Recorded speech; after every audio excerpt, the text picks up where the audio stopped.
എൻ്റെ പേര് വിപിൻ. ഞാൻ കൊല്ലം ജില്ലയിലെ പെരുമ്പുഴ എന്ന സ്ഥലത്താണ് എൻ്റെ സ്വദേശം. ഞാൻ നിലവിൽ കേരള അഗ്രികൾച്ചർ ഡിപ്പാർട്ട്മെൻറ്റിൽ അഗ്രികൾച്ചർ ഓഫീസറായിട്ട് വർക്ക് ചെയ്യുകയാണ്. 2022 കേരള PSCയുടെ അഗ്രികൾച്ചർ ഓഫീസർ റാങ്ക് ലിസ്റ്റിൽ 3ാം റാങ്കായിരുന്നു. BSc ഹോർട്ടിക്കൾച്ചറാണ് ഞാൻ പഠിച്ചത്. പിന്നീട് MSc ഹോർട്ടിക്കൾച്ചറിന് ജോയിൻ ചെയ്തു. അഗ്രികൾച്ചർ ഹോർട്ടിക്കൾച്ചറുമായിട്ട് ബന്ധപ്പെട്ടിട്ടുള്ള പല എക്സാമിനും ഒരുമിച്ചുള്ള ഒരു പ്രിപ്പറേഷൻ ആയിരുന്നു നടത്തിയിരുന്നത്. അതിൽ ആദ്യം IBPS AFO എക്സാം ആയിരുന്നു വിളിച്ചത്. അതിൽ ക്ലിയർ ചെയ്തായിരുന്നു. എന്നിട്ട് ഒരു വർഷക്കാലം കാനറ ബാങ്കിൽ അഗ്രികൾച്ചർ എക്സ്റ്റൻഷൻ ഓഫീസറായിട്ട് വർക്ക് ചെയ്തു. ഏതാണ്ട് ആ ഒരു സമയത്താണ് അഗ്രികൾച്ചർ ഓഫീസറിന്റെ റാങ്ക് ലിസ്റ്റ് വരുന്നതും അഡ്വൈസ് ലഭിക്കുന്നതും. ഈ ഒരു അഗ്രികൾച്ചർ ബേസ്ഡ് ആയിട്ടുള്ള എക്സാമിന്റെ ഏറ്റവും പ്രധാനപ്പെട്ട വെല്ലുവിളി എന്ന് പറയുന്നത് അതിന്റെ ആ ഒരു വാസ്റ്റ് ആയിട്ടുള്ള സിലബസ് ആണ്. കാരണം അതിന്റെ സിലബസ് നമ്മൾ പ്രിന്റ് എടുത്ത് നോക്കിക്കഴിഞ്ഞാൽ തന്നെ നമുക്കറിയാം അത്രയും ഡെപ്തിലായിരിക്കും അതിന്റെ ഒരു ഫ്രെയിം വർക്ക് ഉള്ളത്. അത് മാത്രമല്ലാതെ അവസാനം അതിലൊരു ക്ലോസ് വെച്ചിട്ടുണ്ട്. ഈ പറയുന്ന പോർഷൻ അല്ലാതെ മറ്റുള്ള കാര്യങ്ങളും ചോദിക്കാം എന്നൊരു സെന്റൻസ് അതിനകത്ത് ആഡ് ചെയ്തിട്ടുണ്ട്. അത് നമുക്ക് വലിയൊരു വെല്ലുവിളി തന്നെയാണ്. കാരണം ഒന്നാമത്തെ കാര്യം, ഇത്രയും സിലബസ് കവർ ചെയ്യണം, ഡെപ്തിൽ കവർ ചെയ്യണം. ഏത് ഡെപ്തിൽ കവർ ചെയ്യണം എന്നുള്ളതൊരു വലിയൊരു ചോദ്യമാണ്. പിന്നെ ഇതിന് വേണ്ടുന്ന പ്രീവിയസ് ക്വസ്റ്റ്യൻസ് ഐഡന്റിഫൈ ചെയ്ത് അത് സോൾവ് ചെയ്ത് അതിൽ നിന്ന് നമ്മൾ ഡീകോഡ് ചെയ്തെടുക്കുക. ഏത് പോർഷൻസ് ആണ് പ്രാധാന്യം കൊടുക്കേണ്ടത്, നേരത്തെ പറഞ്ഞ പോലെ ഏത് ഡെപ്തിലാണ് നമ്മൾ പഠിക്കേണ്ടത്, പിന്നെ ഇത് ഏത് സോഴ്സ്, ട്രസ്റ്റഡ് ഓതന്റിക് ആയിട്ടുള്ള സോഴ്സ് ആയിരിക്കണം. അങ്ങനെയുള്ള സോഴ്സുകൾ കണ്ടെത്തുക, അതൊരു വലിയൊരു വെല്ലുവിളി തന്നെയായിരുന്നു. ഇന്നത്തെ കാലത്ത് ഒരു നല്ല ജോലി ഉറപ്പാക്കണമെന്നുണ്ടെങ്കിൽ ഒരു ടോപ്പ് റാങ്കിലൊക്കെ എത്തിയാലേ നമുക്കത് കിട്ടിയെന്ന് ഉറപ്പാക്കാൻ പറ്റുള്ളൂ. അപ്പൊ അങ്ങനെയുള്ള കേസിൽ ഈ പറഞ്ഞ സ്പീഡ് ആൻഡ് ആക്യുറസി ഏറ്റവും പ്രധാനമാണ്. അതിനുവേണ്ടി നമ്മൾ സിലബസ് അനുസരിച്ച് പ്രിപ്പയർ ചെയ്യുന്നതിനോടൊപ്പം തന്നെ ഡെയിലി കൂടുതൽ ക്വസ്റ്റ്യൻസ് പ്രാക്ടീസ് ചെയ്യുക എന്നുള്ളത് മോസ്റ്റ് ഇമ്പോർട്ടൻ്റ് ആയിട്ടുള്ളൊരു കാര്യം. അത് ഒരേപോലെ തന്നെ പ്രിപ്പറേഷനും അതേപോലെ തന്നെ ക്വസ്റ്റ്യൻ പ്രാക്ടീസും മെയിൻറ്റെയിൻ ചെയ്ത് പോകുക എന്നുള്ളത് ഒരു വലിയ വെല്ലുവിളി തന്നെയായിരുന്നു. ഈ എക്സാമിന് വേണ്ടി പ്രിപ്പയർ ചെയ്യുമ്പോൾ എൻ്റെ ഒരു സ്ട്രാറ്റജി എന്ന് പറയുന്നത് പ്രീവിയസ് ഇയർ ക്വസ്റ്റ്യൻ പേപ്പേഴ്സ്, അതാണല്ലോ നമ്മുടെ കയ്യിലുള്ളത്. അപ്പം അത് കറക്റ്റായിട്ട് അനലൈസ് ചെയ്യുക. അതായത് കഴിഞ്ഞ കുറേ വർഷങ്ങളിലേക്കുള്ള ക്വസ്റ്റ്യൻസ് എടുക്കുക. അത് എന്താണ് ചോദിച്ചേക്കുന്നത്, ഏത് പോർഷനിൽ നിന്ന് ചോദിച്ചു, ഏത് പർട്ടിക്കുലർ ടോപ്പിക്സ് ഓരോന്നായിട്ട് നോട്ട് ചെയ്യുക. അത് ഇന്ന ടോപ്പിക്കുകളിൽ നിന്നാണ് വന്നിട്ടുള്ളത്, അതിൽ എത്ര മാർക്കിന് ചോദിച്ചു, ഏത് ലെവലിൽ ചോദിച്ചു, ഈസി, മീഡിയം, ഡിഫിക്കൽട്ട്, ഈ രീതിയിൽ കാറ്റഗറൈസ് ചെയ്യുക. എന്നിട്ട് നമ്മൾ അതൊന്ന് ഒരിടത്ത് എഴുതിയിട്ടിട്ടൊന്ന് അനലൈസ് ചെയ്യേണ്ട ഒരു ക്രിട്ടിക്കലായിട്ട്. അപ്പം നമ്മുടെ സ്ട്രാറ്റജിയും അതുപോലെ തന്നെ ആയിരിക്കണം. പ്രിപ്പറേഷൻ സ്ട്രാറ്റജിയും അതിന് യോജിച്ചതായിരിക്കണം. അതായത് ഈസി ആയിക്കോട്ടെ, മീഡിയം ആയിക്കോട്ടെ, ഡിഫിക്കൽട്ട് ആയിക്കോട്ടെ, ഏത് രീതിയിലുള്ള ക്വസ്റ്റ്യൻ വന്നാലും നമുക്ക് അറ്റൻഡ് ചെയ്യാൻ പറ്റും എന്നുള്ളൊരു കോൺഫിഡൻസ് കിട്ടണം. അതിനുവേണ്ടി എങ്ങനെ പഠിക്കണം, ഇതായിരുന്നു പ്രധാന സ്ട്രാറ്റജി.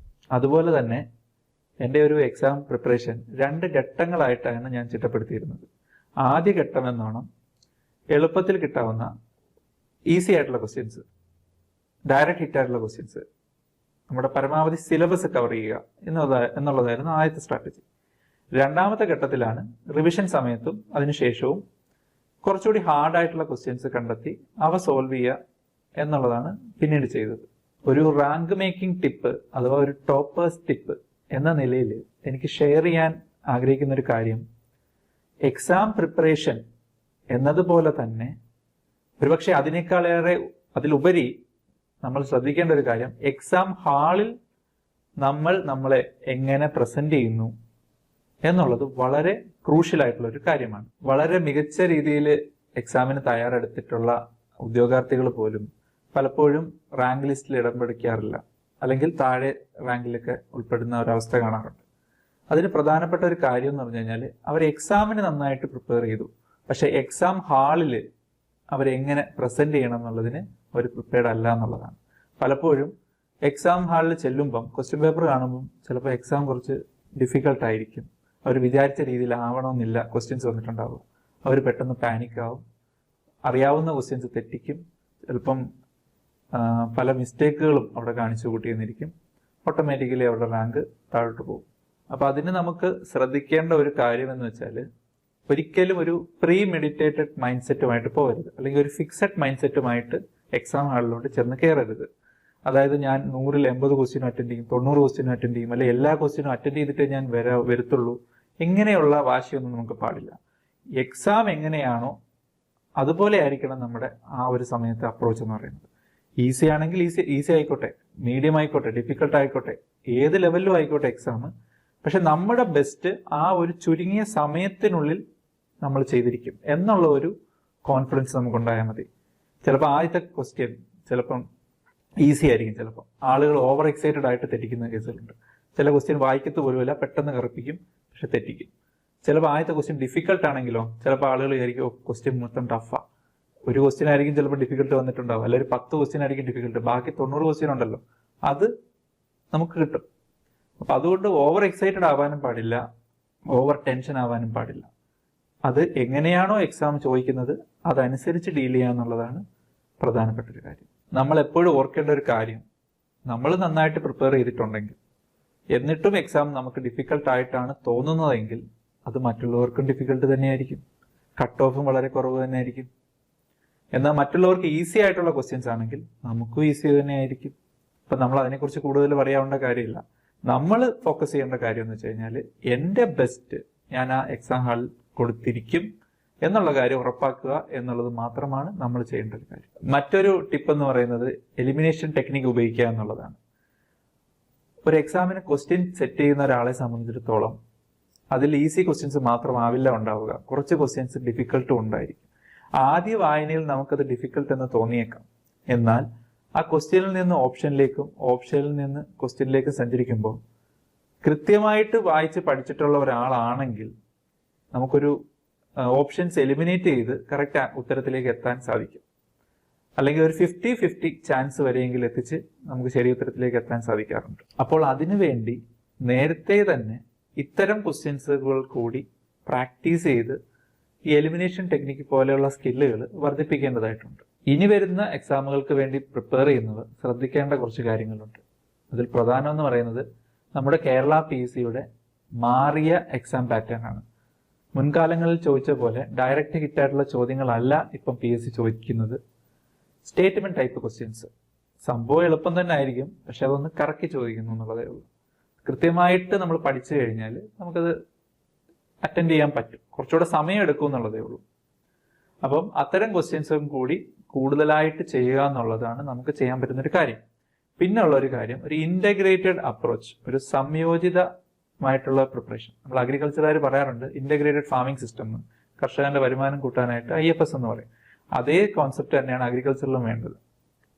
നമുക്ക് ബേസിക്സ് കവർ ചെയ്യണം, MCQs കവർ ചെയ്യണം, പഴയ പ്രീവിയസ് ഇയർ ക്വസ്റ്റ്യൻസ് കവർ ചെയ്യണം. ഇതുപോലെ പല സോഴ്സിൽ നിന്ന് പല രീതിയിലുള്ള ചോദ്യങ്ങൾ നമ്മൾ അറ്റൻഡ് ചെയ്യുക എന്നുള്ളതാണ് പ്രധാനം.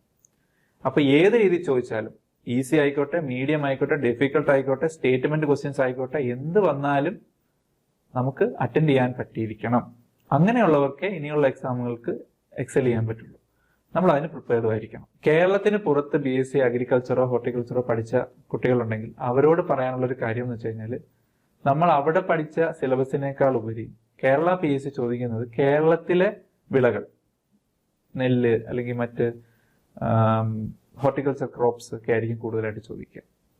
അപ്പൊ അത്തരം കാര്യങ്ങൾ നമ്മൾ കൂടുതലായിട്ട് പഠിക്കണം. ഒരിക്കലും ഒരു ICAR എക്സാമിന് പ്രിപ്പയർ ചെയ്യുന്ന രീതി ആവില്ല കേരള PSCയുടെ എക്സാമിന് വേണ്ടി പ്രിപ്പയർ ചെയ്യുന്നത്. രണ്ടും രണ്ട് രീതിയാണ്.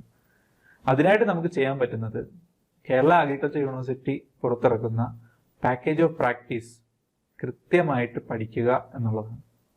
അപ്പോൾ നമുക്ക് ഏതാണ്ട് ബേസിക്സ് എല്ലാം അതിൽ കവർ ചെയ്യും. ഈ എക്സാമിന് പ്രിപ്പയർ ചെയ്യുന്നവർക്ക് 3 രീതിയിൽ തയ്യാറെടുക്കാം: self study, combine study, subject experts. ഈ 3 രീതിയിൽ നമുക്ക് തയ്യാറെടുക്കാവുന്നതാണ്. കൃത്യമായിട്ട് ഡിഗ്രി സമയത്ത് പ്രിപ്പയർ ചെയ്തവർക്കും കുറെ വർഷങ്ങളായിട്ട് PSC എക്സാമുകൾ എഴുതുന്നവർക്കും PSCയുടെ പാറ്റേൺ കൃത്യമായി മനസ്സിലാക്കിയവർക്കും ആദ്യം പറഞ്ഞ സെൽഫ് സ്റ്റഡി ചൂസ് ചെയ്യാം.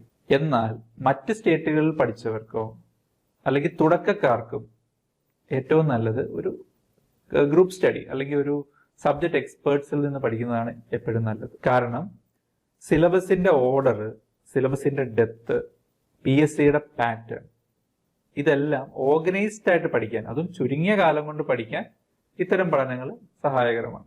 അതുവഴി നിങ്ങളുടെ പഠന നിലവാരത്തെ നെക്സ്റ്റ് ലെവലിലേക്ക് ഉയർത്താൻ അത് സഹായിക്കും. എന്നെ കണ്ടുകൊണ്ടിരിക്കുന്ന ഈ എക്സാമിന് തയ്യാറെടുക്കുന്ന ഉദ്യോഗാർത്ഥികളോട് എനിക്ക് പറയാനുള്ളത് എൻ്റെ ഒരു അനുഭവമാണ്. നിങ്ങളെപ്പോലെ ഇതേ എക്സാമിന് വേണ്ടി ഞാൻ പ്രിപ്പയർ ചെയ്ത സമയത്ത് എന്നെ സ്വാധീനിച്ച ഒരു ഇന്റർവ്യൂ ഉണ്ട്.